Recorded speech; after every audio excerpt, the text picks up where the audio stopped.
하나님께서 그리스도인들에게 주시는 큰 은혜의 방편이 있습니다. 그 중에 하나가 무엇이냐면요, 바로 기도입니다. 하나님께서 기도를 통해서 우리에게 은혜를 공급해 주시겠다라고 말씀을 하셨고요.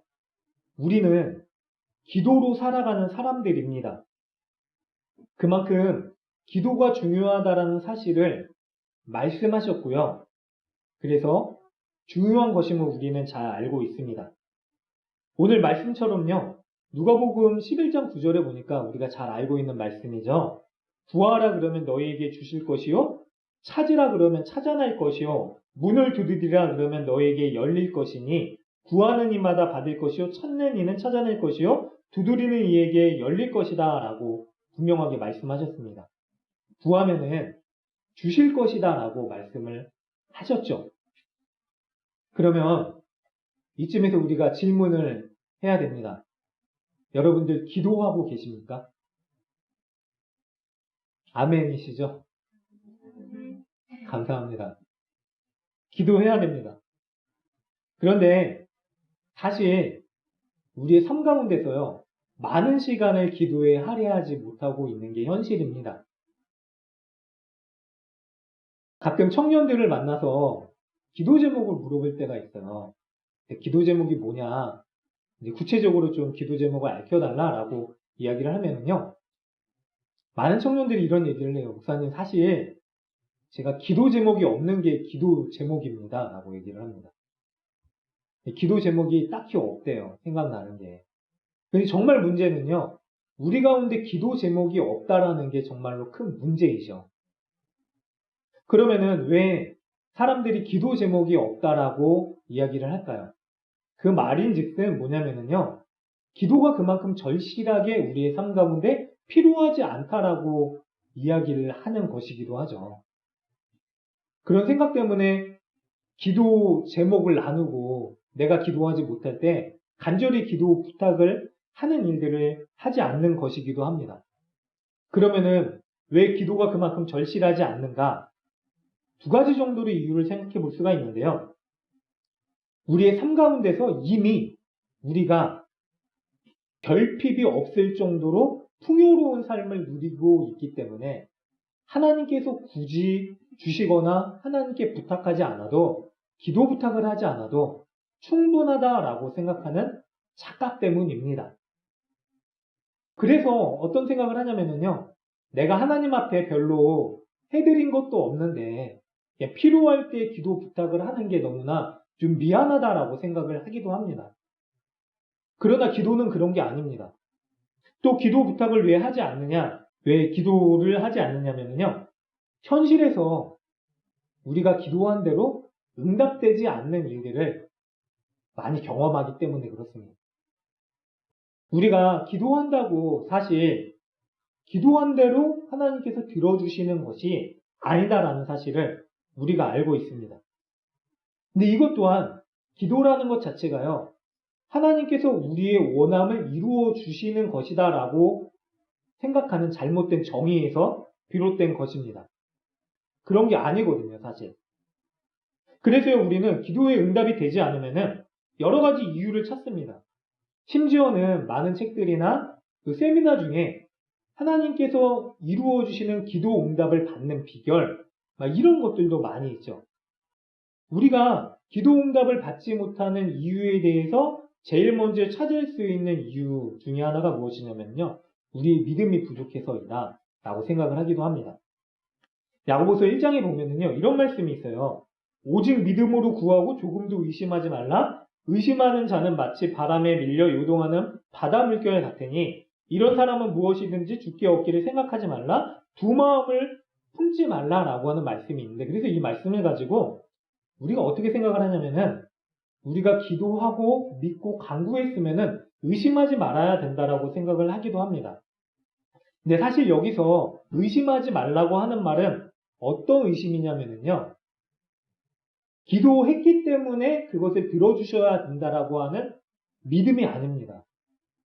우리가 기도하는 대상이신 신실하신 하나님에 대한 믿음을 절대로 잃지 말아라라고 하시는 것이지, 우리가 하나님한테 기도했기 때문에 하나님께서 꼭 들어주셔야 된다라고 하는 것을 믿는 게 아니다라는 것입니다.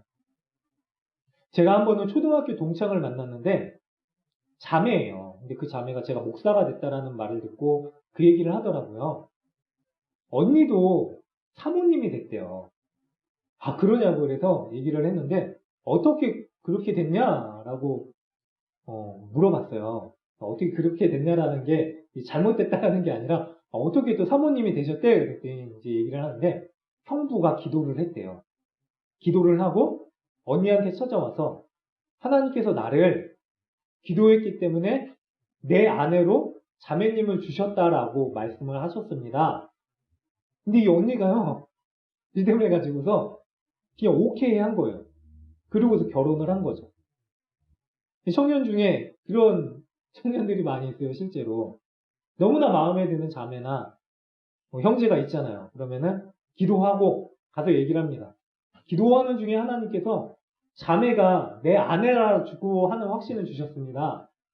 라고 얘기를 해요. 그러면은 저 교회 안에서는 이게 믿음이라고 사람들이 얘기를 할 때도 있어요. 그런데 사실 믿음이 아니죠.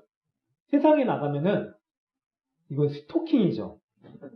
괜찮아요. 근데 하나님한테 나한테 응답을 주셨고 나는 이거를 믿고 가서 믿음을 의심하지 않고 가서 믿는 대로 된다라고 하는 확신 가운데 얘기를 하는 거죠. 근데 기도는 이런 게 아니다라는 것입니다. 하나님께서 얘기하시는 이 믿음은요, 의심하지 말라라고 하는 거는 하나님이 하나님 되심을, 신실하신 하나님이심을 믿어 의심하지 말라라는 것이지, 우리가 하나님한테 얘기했다라고 그거를 믿어 의심치 말라라고 하는 게 아닙니다. 그래서요, 우리의 믿음이 부족해서 기도 응답이 이루어지지 않는 것도 아닙니다. 정성이 부족해서도 아닙니다. 또 우리는 정성과 기도의 횟수 때문에 그게 중요하기 때문에 열심히 기도하면 하나님께서 우리에게 그 기도를 들어주실 것이다라고 생각을 하기도 합니다. 그런데 하나님은 그런 분이 아니세요, 사실. 누가복음 18장에 보면은요, 악한 재판관 비유가 나오게 되는데, 거기 보면은 어떤 사람이 찾아와가지고 재판관한테 매일같이 귀찮게 하는 거예요. 그러니까 이 재판관이 내가 너무나 귀찮고 괴로우니까 들어줘야겠다. 그런데 사실 그 비유는요, 이제 이 재판관처럼 하나님께서는 귀찮게 하면 들어주신다라고 하는 비유가 아닙니다. 세상의 사람들이 이렇지만, 강구해야지 귀찮게 해야지지만, 하나님께서는 이미 우리가 얘기하기 전에 우리의 필요한 것, 우리의 영혼의 상태까지도 알고 계시는 분이다. 우리의 신음까지도 아시는 분이다. 그러니까 걱정하지 말고 하나님을 의지하면 된다라고 하는 비유이지 귀찮게 하면 들어주신다라고 하는 비유가 아니다라는 것입니다. 사실 그렇잖아요. 차라리 우리가 하나님을 귀찮게 해서 정한 횟수대로 기도하면은 하나님께서 들어주시는 분이면은 사실 우리 삶이 정말로 편할 수 있습니다. 우리가 약속을 하고 100번 기도를 하면은 하나님 이거 꼭 들어주셔야 됩니다 라고 확정을 지을 수 있다면 차라리 편하죠. 그래서 하나님을요, 우리는 자칫 부당한 하나님으로 생각을 할 수도 있습니다. 그렇잖아요. 100번을 약속했는데 피치 못할 사고로 인해서 99번이 된 거예요. 그럼 하나님은 들어주시지 않는다? 그거 한 번만 더 하면 되는데 내가 들어줬을 텐데 그런 분은 하나님이 아니시죠. 그래서 우리가요, 정성을 다한다고 꼭 들어주시는 것도 아닙니다. 또한 기도 응답이 안 되는 이유를요, 우리가 잘못된 것을 구했기 때문에 그렇다라고 생각을 하기도 합니다. 새벽 기도를 하다 보면은요, 저 또한 그럴 때가 많이 있어요. 열심히 기도해요. 심지어 어떤 교회에서는요, 부교육자는 1시간 반 동안 예배가 끝난 다음에 자리를 지키고 앉아 있어야 되는 교회도 있었어요. 그게 굉장히 힘들었어요, 사실. 근데 시간이 지나면서 그 시간이 저한테 나중에는 소중한 시간이었다라고 하는 것도 경험하게 됐죠. 근데 그 자리에서 계속 기도를 하다 보면은요, 갑자기 하나님한테 죄송스러워지는 거예요. 아, 너무 내 것만 구한 게 아닌가. 기도를 하나님과의 대화라고 얘기를 하셨는데 나만 일방적으로 얘기를 한 건 아닌가. 그래서 마지막에 꼭 공식처럼 뭐라고 기도를 하냐면요. 그러나 저의 뜻대로 마시고 하나님의 뜻대로 이루어 주십시오라고 기도를 하는 분들도 많이 있습니다. 저도 그랬어요. 근데 그러면은 솔직히 1시간 반 동안 하나님의 뜻대로 하십시오라고 할 거면은 우리가 기도할 이유가 없잖아요. 그냥 아버지 아시죠? 뭐 제가 기도한다고 되겠습니까? 하나님 뜻대로 하십시오.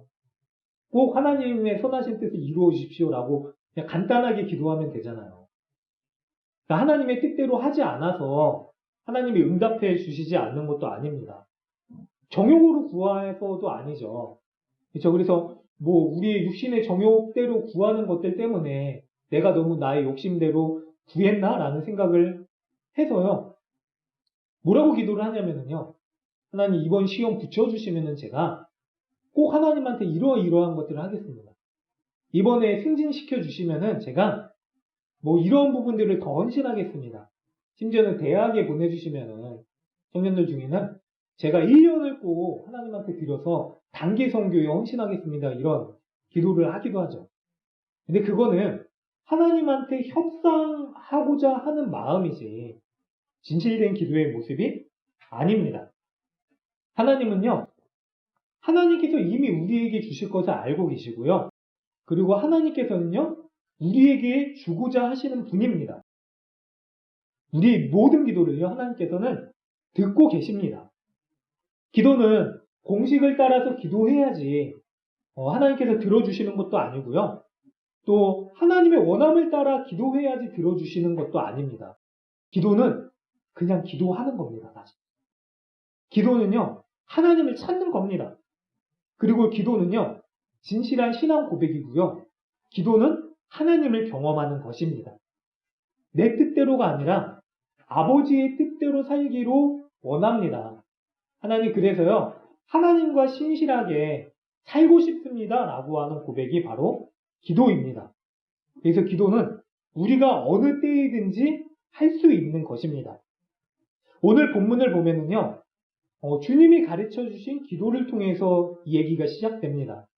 주기도문은 나중에 또 우리가 몇 주에 걸쳐서 좀 다뤄볼 것인데요. 제자들이 주님한테 찾아와요. 그러면서 하는 말이 뭐냐면 요한의 제자들은 그들의 기도법이 있습니다. 기도문이 있습니다. 우리는 어떻게 기도해야 됩니까? 주님께서 말씀하시죠. 가장 먼저 뭐라고 말씀하시냐면 하늘에 계신 우리의 아버지, 아버지를 불러라 라고 말씀을 하세요. 그러면서 주기도문을 말씀을 하시고요. 또 오늘 5절부터 보니까요. 이런 비유를 말씀을 하세요. 한밤중에 친구가 찾아왔는데 먹을 걸 대접해야 되는데 대접할 먹을 것이 없다. 그러면 어떻게 하겠느냐? 대접할 게 없기 때문에 쫓아내겠느냐? 그리고 이웃에 찾아가가지고 먹을 게 필요합니다. 라고 얘기를 했을 때 이웃이 그거를 나는 지금 가족들과 자고 있기 때문에 어디 지금 이 꼭두 새벽에 찾아와서 그러느냐? 라고 할 수 없다. 기도는 당당하게 요구할 수 있는 것이다. 라고 말씀을 하십니다. 이 비유를 쉽게 말씀을 드리자면 이런 겁니다. 제가 어머니한테 전화를 드릴 때가 있어요. 그럼 꼭 한 5시쯤 돼서 6시쯤 돼서 전화를 드려요. 이거예요. 그러니까 제가 어머니한테 전화를 해서 뭐 하세요? 라고 여쭤봐요. 꼭. 근데 뭐 하세요? 라고 하는 말은 뭐냐면은 집에 밥 있어요? 라고 하는 말이에요. 말하지 않아도. 근데 제가 당당하게 또 저녁이 돼서도 전화해서 뭐 하세요? 라고 물어볼 수 있죠. 자식이기 때문에 요구할 수 있는 권리가 있다라고 생각을 하기 때문에 그래요. 사실 요구할 수 있는 권리가 없죠. 꼭두 새벽에 제가 제 아내한테 일을 하다가 늦게 들어가서 밤 2시에 내가 왔다! 라는 소리를 치고 배가 고프네? 그리고 아내를 부르면은 제 생각엔 당연히 아내가 벌떡 일어나가지고 네, 서방님 배가 고프시죠? 어떤 라면으로 준비할까요? 라면을 끓여가지고 막 대접을 해야 되는 거죠. 근데 현실은 좀 그렇지 않죠. 이제 차려주면 감사히 먹겠지만, 사실 이제 배고파 그러면은 뭐라 그러냐면, 경험이 있으실 거예요. 그냥 자. 근데 어머니한테는 사실 이건 비교가 아니죠. 그냥 자식이기 때문에 언제든지 전화할 수 있고 찾아갈 수 있어요. 사실. 그러면 제가 묻지 않아도 그냥 밥 먹었냐 인사하죠. 그냥 원래 제 요구의 권리가 아닌데 요구의 권리를 당당하게 얘기할 수 있는 거예요. 제 아내도 저한테 물어보죠. 들어가면은 밥 먹었어? 배고프지 않아? 근데 이거는 제가 어느 때에는 당연하게 생각을 하지만은요. 사실 먹으면서 고마워라고 얘기를 하는 거는 제가 당당하게 요구할 수 있는 권리가 아니기 때문에 그렇죠. 아내가 저한테 베풀어 준 거예요. 어머니가 저한테 베풀어 준 거죠. 그러니까 주님이 이 비유를 하신 것도 마찬가지입니다. 당시 문화적인 상황을 보면요. 사실 밤에 여행하는 게 흔한 일이었습니다. 낮에 너무 더우니까 사람들이 밤길을 걸어가는 거예요. 그리고 이스라엘 공동체도 우리나라와 비슷해요. 우리나라도 마을에 누가 찾아오면은 옛날에는 그 마을의 축제처럼 여겨졌잖아요. 단기 선교를 갈 때 그래요. 동남아 시골에 가면은 제가 갔는데, 그러니까 저희 선교사님하고 같이 들어가죠. 그러면 선교사님이 지인 한 사람의 손님이 아니라 온 마을의 축제거든요. 집에서 이것저것 갖고 와서 대접을 해주세요. 대접하지 않으면 우리 마을에 좀 부끄러운 일이다라고 생각하는 인식이 있기 때문에 그렇죠. 유대인들의 사회도 마찬가지입니다. 먹을 거를 당연히 객과 고아와 과부한테 대접해야 되는 문화가 있었어요. 심지어는 밤중일지라도. 또 당시에는요, 온 방 안에, 같은 공간 안에 가족들이 있는 거예요. 그래서 밤중에 깨우면 가족들이 다 깨는 거예요. 아이가 깨서 고칠 수도 있죠. 근데 그럼에도 불구하고 우리 집에 떡이 없다면 친구가 찾아왔을 때 옆집에 가서라도 떡을 달라고 하는 게 당연하다라고 말씀을 하시는 거예요.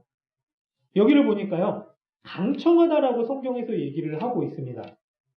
이게 8절에 보니까 간청함, 미음으로 되어 있는데 개역 한글 성경에 이전 버전은 강청함으로 되어 있어요. 그러니까 강구하다라고 하는 것보다 더 당당하게 당연하게 구하라고 말씀을 하시는 거예요.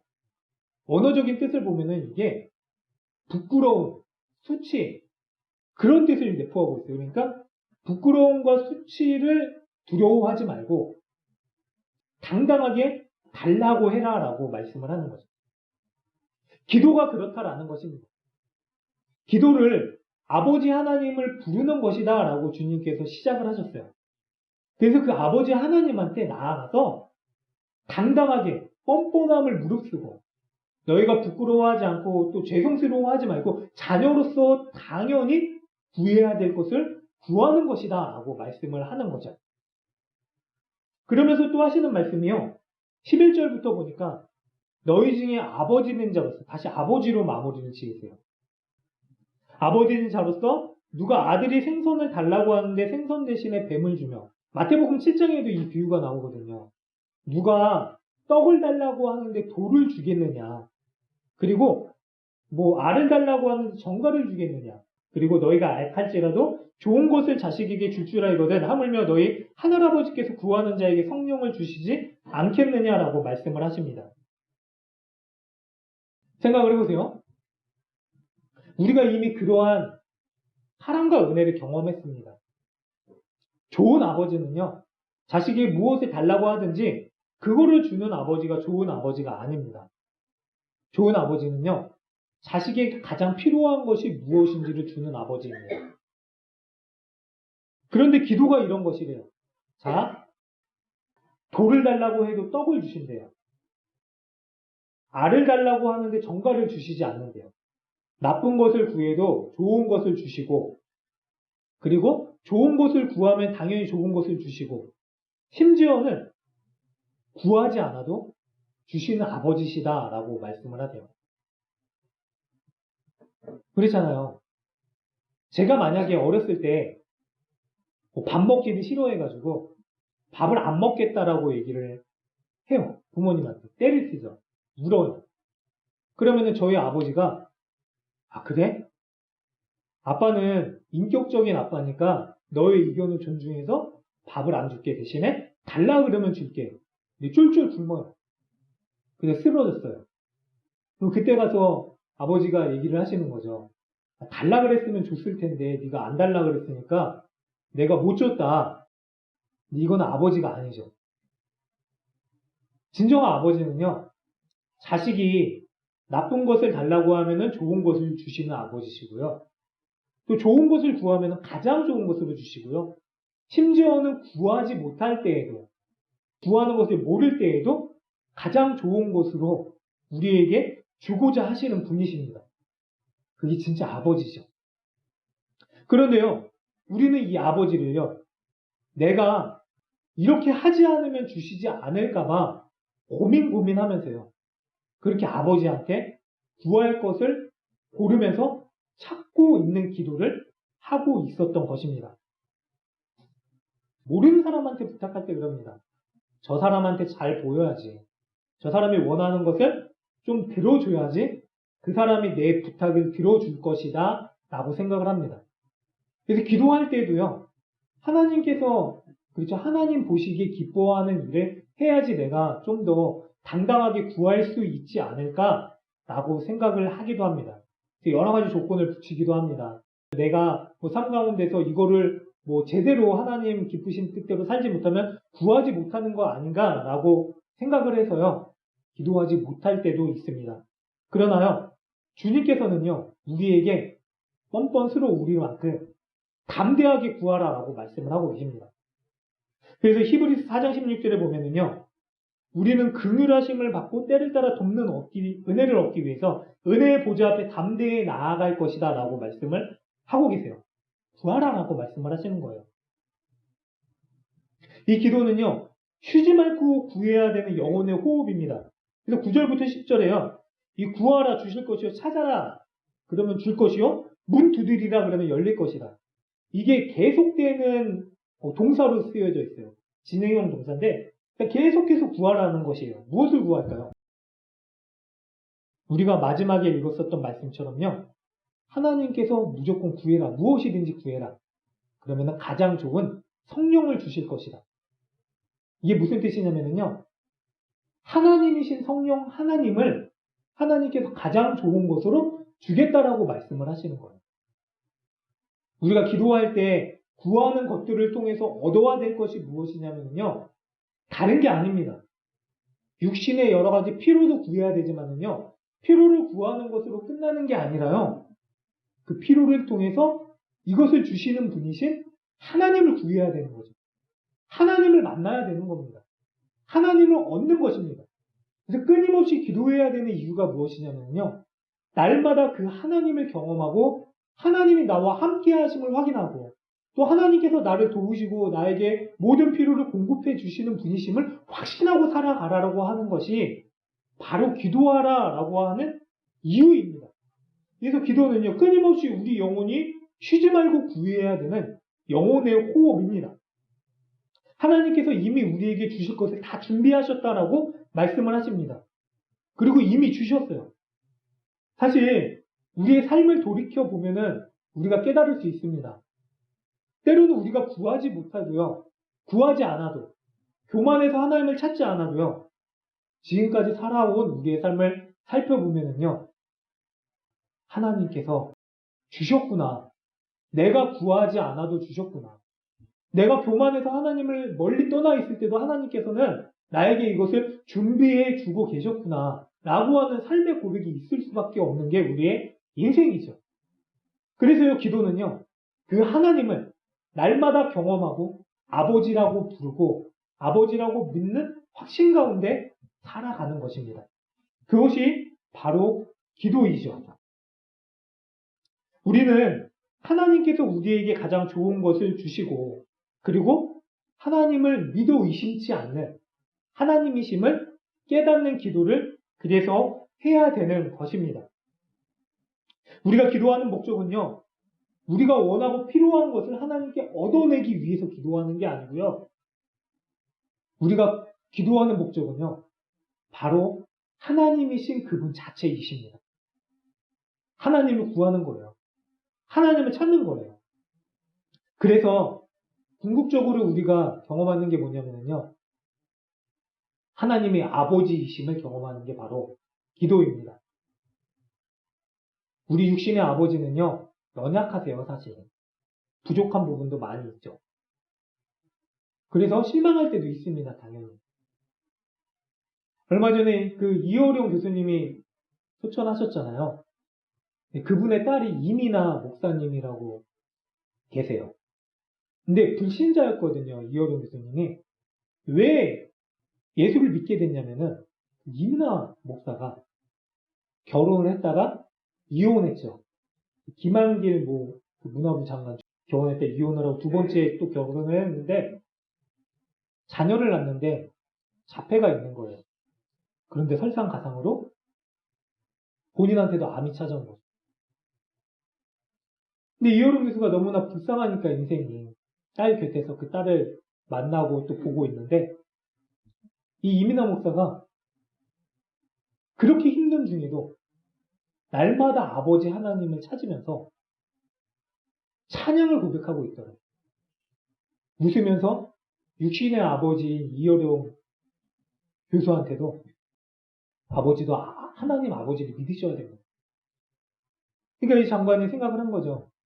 이어룡 교수가 도대체 육신의 아버지인 나한테 받지 못한 사랑을 저 하늘의 아버지의 사랑이 무엇이길래 저렇게 몸이 상하고 그리고 좋은 일이라고는 없어 보이는데 그렇게 그 하나님의 아버지라고 부르면서 사랑하고 있는가? 그 하나님 때문에 그 딸이 찾는 하나님 때문에 예수를 믿었다라고 하는 거예요. 맞습니다. 육신의 아버지는요. 저 어릴 때는 커 보여도 어깨가 넓어 보이잖아요. 어느 순간 왜소함이 보이기 시작해요. 근데 그 왜소함이 보이기 시작할 때 우리가 보이는 반응은 뭐냐면요. 이제는 내가 믿고 의지해야 될 대상이 아니라 내가 돌봐야 되는 대상이구나. 내가 그동안 받았던 은혜를 이제는 베풀어야 되는 대상이구나. 라고 하는 한계가 있죠. 그런데 하늘 아버지는 그런 분이 아니시다. 언제나 영원 전부터 영원 후까지 하나님 아버지는 너무나 크신 아버지 하나님이시고, 그래서 우리가 어떠한 상태이든지 담대하게, 때로는 뻔뻔하게 이 아버지 하나님께 나오면 된다 라고 말씀을 하시는 거예요. 그게 기도다. 제가 잠깐 저희 가족사를 말씀드리면요, 저희 할머니가 사실 예수를 믿다가요 할아버지부터 쫓겨나셨어요. 집이 불교 집안인데 사실 할아버지가 할머니가 예수 믿는 걸 포기하지 않으시니까 예수 믿을래 내가 나갈까 그러더니 나가셨어요. 그래서 집에서 500m 떨어진 곳에 또 집을 얻어가지고 작은 할머니랑 사셨거든요. 결국 예수를 믿지 못하고 돌아가셨어요. 근데 장례식에서 배가 다른 삼촌이죠. 근데 삼촌도 고모도 예수님 믿지 않는 상태에서 다 이제 가정이 좀 해체가 된 거예요. 장례식장에서 보는데 삼촌 아들, 제 동생이죠. 어려요. 그때 당시에 한 초등학교 4학년인가 5학년 됐는데, 근데 새로 삼촌이 결혼한 새 어머니를 향해서 장례식장에서 이런 모습을 보이는 거예요. 어머니, 필요한 거 없으세요? 가난하게 있었는데, 어머니, 제가 동생을 좀 돌볼까요? 어머니, 식사는 하셨어요? 시장하지 않으세요? 어머니, 제가 먹을 것 좀 챙겨다 드릴까요? 어머니, 깍듯해 보이죠? 그런데 어느 순간 제가 바라본 그 아이의 모습에 당연히 우리가 볼 수 있는 게 뭐냐면요. 왜 그럴까, 저 아이가. 어린아이인데. 눈치를 보고 있구나. 너 숙제했니? 네, 어머니 했습니다. 걱정하지 마십시오. 딱 이 말투예요. 당연히 초등학교 아이라면요. 엄마 나 숙제하기 싫어. 엄마 나 먹을 거 줘. 떼쓰고 필요한 게 있으면 울며 불고 그냥 요구를 해야 되는 거거든요. 그런데요. 눈치를 보고 있는 거예요. 눈치를 보면서요. 불편하니까 혹시라도 내가 사랑 못 받으면 어떨까라는 두려움, 혹시라도 내가 또 미움을 당하면 어떡할까 하는 두려움, 그런 게 있을 수도 있겠죠. 육신의 어머니는 나를 비록 이제 해체돼가지고 떠났지만 저 어머니까지 나도 버림받는 거 아닌가라고 하는 두려움, 그렇게 눈치를 보고 있었다라고 하는 거예요. 그런데요, 하나님께서요, 이미 우리를 자녀 삼아 주셨는데, 우리에게, 그렇죠, 그의 아들을 죽이면서까지 우리에게 자녀됨의 권세를 주셨는데, 말도 안 되는 이 특권을 주셨는데요, 우리는 하나님을 찾음에 있어서요, 눈치를 보면서 구할 것을 구하지 못하고, 때로는 어떻게 해야지 하나님의 마음을 얻을까라고 하는 생각으로 그렇게 하나님을 대하고 있지는 않는지 우리가 한번 잘 살펴봐야 되는 거죠. 아니, 심각한 겁니다, 그건. 하나님은 그런 분이 아니시기 때문에. 하늘의 하나님은요, 이미 우리를 자녀 삼아 주셨고요. 그래서 우리의 어떠함을 넘어서서 우리가 담대하게 그냥 당당하게 아버지 하나님을 하나님이라고, 아버지라고 부를 수 있는 그 은혜를 이미 우리에게 주셨습니다. 그래서 우리는 하나님 앞에 나아갈 수 있는 거예요. 하나님을 찾을 수 있는 겁니다. 그 하나님을 아버지라고 부를 수 있는 겁니다. 그것이 바로 하나님께서 우리에게 기도를 주신 목적이고 이유입니다. 때로는 우리의 원함대로 주시지 않을 때도 있죠. 그러나 하나님이 아버지이시면 변치 않습니다. 그렇잖아요. 저희 아이가 한 번은 장난감 가게를 데리고 갔어요. 그런데 거기에 보니까 좋아 보이는 게 많이 있더라고요. 근데 그 장난감 가게는 비싸더라고요. 인터넷이 더 싸잖아요. 근데 이거 갖고 싶어 하는데 당근을 이용할 때도 있죠. 그거를 너무 비싸니까 그래? 아빠 비슷한 거 사줄게. 근데 감사하게도 아들이 저를 아빠 아니야 라고 하지 않더라고요. 자기가 원하는 걸 붙잡고 이거 달라고 했는데도 제가 거절했어도 그거를 거절했기 때문에 아버지 아니다라고 얘기를 하지 않는다라는 거죠. 다른 걸 줘요. 작은 걸 줘도요. 아, 이거 아버지가 줬고 아빠가 줬구나 라고 그냥 좋아하면서 가죠. 그래서 우리가 하나님한테 구하고 하나님께로부터 얻어지는 것도 그러한 것들입니다. 때로는 우리가 원하는 대로 하나님께서 주지 않으셔도요. 하나님께서는 이미 우리에게 필요한 가장 좋은 것을 예비하고 계시고요. 그것을 주고 계신다. 하나님은 나의 진정한 아버지시다. 그래서 내가 언제든지 믿고 의지할 수 있고, 때로는 두려움 가운데 있더라도, 환난 가운데 있더라도, 기도하지 못할 때라도 하나님께서는 나를 보고 계시고 나를 살피시고 나의 아버지 되십니다 라고 할 수 있는 고백, 그걸 경험하는데요, 바로 우리가 기도를 통해서 경험해야 되는 기도의 목적입니다. 사랑하는 여러분들, 하나님은 우리의 아버지이십니다. 여러분들의 아버지이십니다. 그래서요, 구하십시오. 찾으십시오. 두드리십시오. 그리고 그 아버지 하나님을 날마다 경험하십시오. 안 주시면 어떻습니까? 하나님이 이미 가장 좋은 걸 주셨잖아요. 하나님을 주셨잖아요. 그래서 우리는요, 낙심하지 않고 기뻐하면서 그 하나님을 날마다 찾는 고백을 포기하지 않을 수 있는 것입니다. 때로는 간절하게 급하게 구해야 될 때도 있습니다. 근데 우리의 입이 열리지 않더라도요, 하나님은 이미 우리에게 주실 것을 준비하셨습니다. 무엇이든지 구할 수 있는 은혜, 하나님이 내 아버지이심을 경험할 수 있는 은혜, 기도를 통해서 그 놀라운 하나님의 아버지 되시는 은혜를 경험하시는 저와 여러분들 되시기를 간절히 소망합니다. 그래서 한 가지 더 당부드리고 싶은 거는요, 기도를 포기하지 마십시오. 기도를 포기하는 거는요, 기도를 하지 않는 건 뭐냐면요, 하나님을 찾지 않는 거예요. 아버지를 구하지 않는 거거든요. 하나님을 아버지라고 부르지 않겠다라고 하는 겁니다. 하나님의 아버지 되심을 날마다 구하고 찾는 그 놀라운 은혜가 우리 모두에게 있으시기를 간절히 소망합니다.